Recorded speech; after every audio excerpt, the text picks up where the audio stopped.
E fiku aso sole o le vai aso e kau whaamarie ai o le mangao. O le loko e le marie lava le kuinga ngangu o le vaainga o maka. Le kele pavele o ai makaala, awange i ku whaaka ingi mala. Mga kua ainga maala la whanga, laingi i mai sole le muri papanga. E le mawhai o ngalo ya ti, le whaafika i pei o ngā masangi ai. Le uwhafo ma le uwhale e mga lea mea uma i le kamawhai. E le mawhai o ngā ungalo winga le amakanga le malanga i le musika. Le unga popua mua se e kanga, bailoa kailo o la whanga. Bango elenga lo oile kai minga fai ai o lo ainga. Ale wa o sele inga, ale wa o sele inga. Sao kau kua male mawalalo, sao kau kua male fai keke. Ale wa o ngei le skeke, e se fo ingei wha manguyanga. O mea sa o ai ile kuanga i wanga o ka penga pinganga. Nanga ole kai mi ua uki, ba ai lau wa mangoa i misi. Kuanga o se kau longo, ai le kusai malo whingangalo. Jehova i lo ka baso le uso, a wole fusia i le maso. Kuanga o se kau longo, ai le kusai malo whingangalo. Jehova i lo ka baso le uso, a wole fusia i le maso. Pe ana leai Yesu o te le iloa, o lo unei taua. Pe ana leai Yesu o te le mautino, o lo ne wala awina.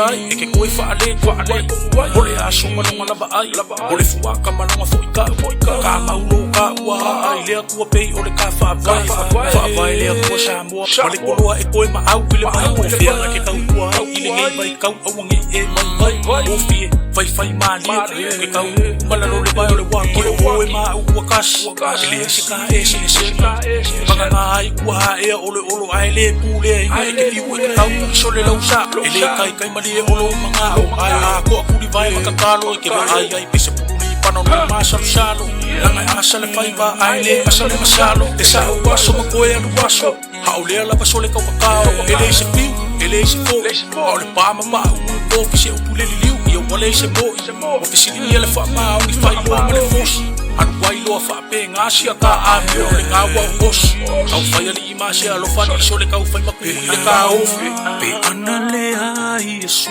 o te le iloa o lo unei taua. Pe ana leai Yesu o te le mautino o lo ne wala awina.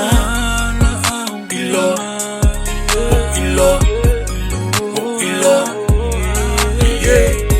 Pe ana leai Yesu o te le iloa o lo unei taua.